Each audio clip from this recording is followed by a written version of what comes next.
Bonjour à toutes, bonjour à tous.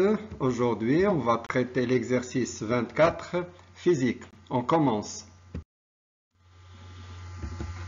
Voilà l'énoncé, donc on va lire ensemble. Le xénon Xe54135 est radioactif β-.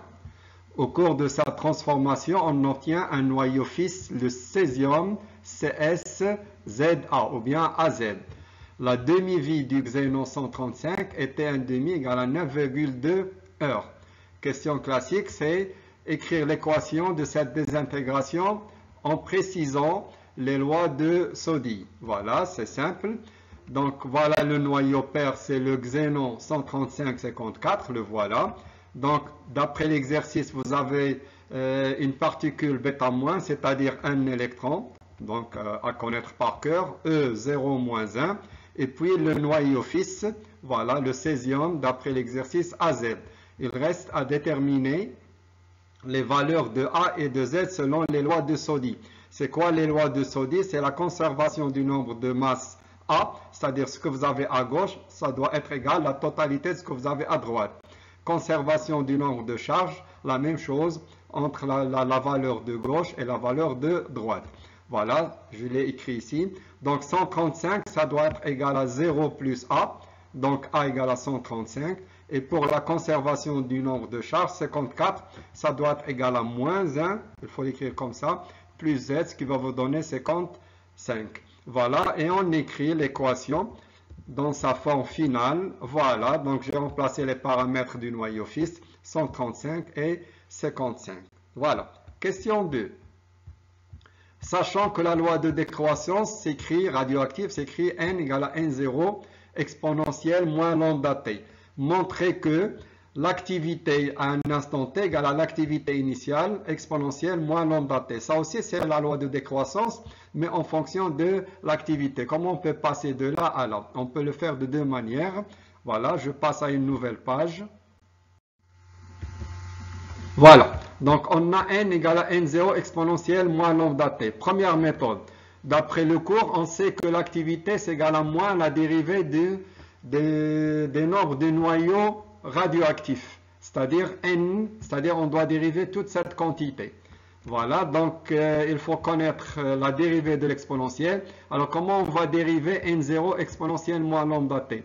Je garde n0 et je dérive la puissance.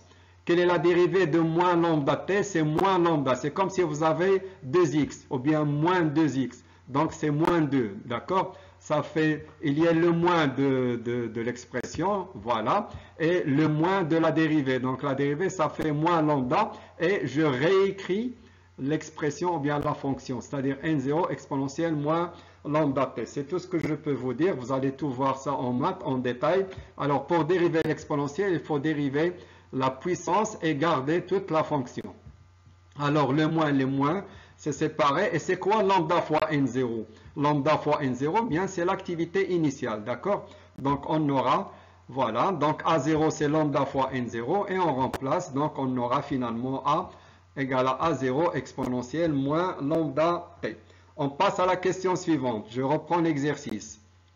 Avant de reprendre l'exercice, donc on peut faire cette question d'une manière beaucoup plus simple. Il y en a qui, c'est accepté, pourquoi pas. Donc on va prendre l'expression de la loi de radioactivité et qu'est-ce qu'on fait? On multiplie par lambda les deux égalités, à gauche, les deux membres de l'égalité, à gauche et à droite. Alors on obtient comme ça, lambda fois n et lambda fois n0. Et c'est quoi lambda fois n? C'est A. Et lambda fois n0, c'est A0. Et on obtient le même résultat. Alors, je vous laisse choisir. Je reprends l'exercice. Et la question 2.2.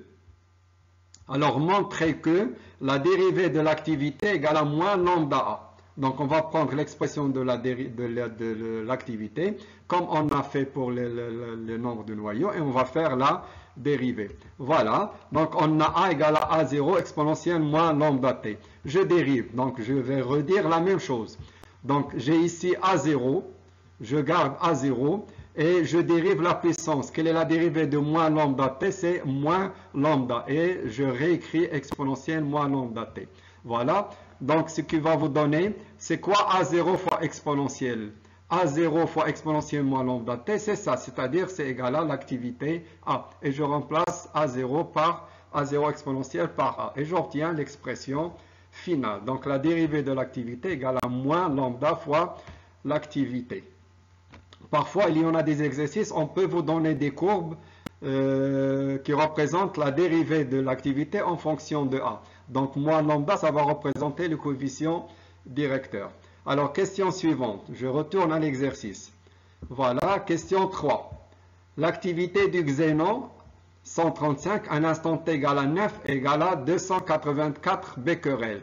Alors, on vous demande de calculer l'activité initiale. Ben, c'est l'inverse de l'exercice précédent.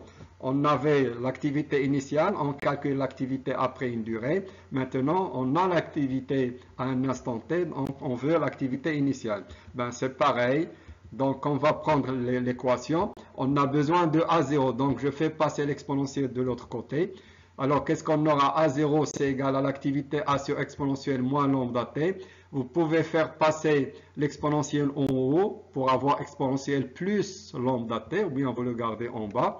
Alors, qu'est-ce que j'ai fait? J'ai remplacé lambda, la constante de radioactivité, je l'ai remplacée par ln de 2 sur t 1,5. Ou bien, on peut faire passer tout l'exponentiel vers le haut et on enlève le moins. Vous avez le choix. Alors, voilà l'expression finale. Je passe à l'application numérique. Voilà, l'activité d'après l'exercice, c'est 284. Et la demi-vie dans l'exercice, ça fait 9,2 heures. Alors, je laisse ça avec la même unité, le temps en heures et la demi-vie en heures, et je simplifie. Vous n'êtes pas censé de passer à la seconde. C'est simple, c'est direct. Alors voilà le résultat final, à peu près 559,5. L'unité de l'activité, c'est le becquerel. Je rappelle, un becquerel, ça représente un noyau désintégré par seconde. Alors ici, ça veut dire 559,5 noyaux en moyenne, noyaux par désintégré par seconde. Alors, je reprends l'exercice pour voir la question suivante. Question 4. Calculez N0, le nombre de noyaux du xénon 135 à l'instant initial. Voilà, donc c'est un calcul direct. Nous avons la relation à connaître par cœur. C'est quoi l'activité? C'est lambda fois N0. Donc N0 c'est égal à A0 sur lambda.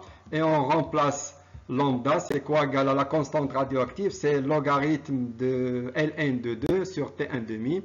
J'ai fait monter t1,5 en haut. Voilà l'expression finale. Je passe à l'application numérique.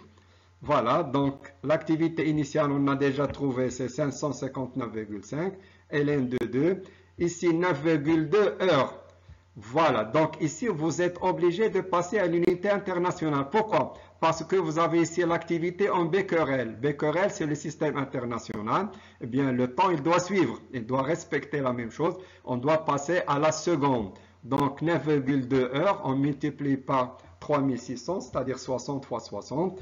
Et sinon, le résultat, il n'est pas correct. Alors, le résultat final, c'est 2,67, 10 puissance 7.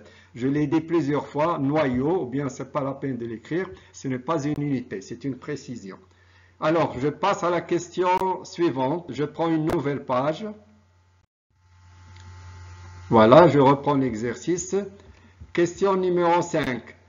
Alors, on vous demande de trouver l'expression de ln, logarithme népérien, ln de A0 sur A en fonction de t et t 1,5. Donc, on va démarrer à partir de la loi. Voilà, on a A égale à A0 exponentielle moins lambda t. Donc, je dois premièrement arranger l'expression. Je dois prendre A0 sur A. Voilà, donc si je prends A0 sur A, c'est-à-dire égal à donc A0 sur A égale à 1 sur exponentielle moins lambda t. J'ai fait monter lambda t et j'ai enlevé le moins. Voilà, donc rapidement. Et je vais faire intervenir, je vais utiliser ln à gauche et ln à droite. Donc ln A0 sur A, ln c'est la réciproque, la fonction réciproque de l'exponentielle. Donc je garde tout simplement lambda t. Alors on aura ln A0 sur A égale à lambda t. Et voilà l'expression, on remplace la constante de radioactivité. C'est quoi la constante? C'est ln de 2 sur t 1,5. Et voilà l'expression finale, ln A0 sur A égale à ln de 2 sur t 1,5 fois t. Alors c'est ce qui est demandé dans la question. Alors, la dernière question. La question 6. On sait dans des données du tableau retrouver la valeur de T1,5. Donc, dans l'exercice, on a la valeur de T1,5, c'est 9,2. Alors, on vous demande de la retrouver. Donc, vous n'allez pas la prendre directement comme ça. Parce que ici, il y a 9,2, vous allez dire non. Alors, vous allez faire semblant qu'on ne connaît pas la valeur. Et comment vous allez convaincre que ça, c'est la valeur à partir de ces trois valeurs que vous avez ici. Donc, pour cela, il faut calculer log de A0 sur A. Alors, je reprends. On cherche T1,5. C'est quoi T1,5? Voilà, c'est ça l'astuce de la question. T égale à T1,5 lorsque vous avez A égale à A0 sur 2. Alors, il faut remplacer A par A0 sur 2 et faire les calculs. Alors, ce que je fais ici, log de A0, ln de A0 sur A. Je remplace A par A0 sur 2. Je simplifie A0, j'aurai 2 vers le haut. Donc, c'est ln de 2. Et c'est quoi ln de 2? C'est 0,693. Donc, quand ln égale à 0,693, ça veut dire que t égale à T1,5. Et voilà. Donc, on va chercher la valeur 0,300. C'est ça la valeur 0,600. Voilà, on l'a justifié. Donc, elle correspond à l'instant T1,5. Voilà, c'est comme ça qu'on vérifie les valeurs. Voilà, donc la valeur, c'est bien confirmé. C'est 9,2 heures. Voilà, c'est bon de refaire l'exercice. J'espère que c'est clair. Au prochain exercice et merci.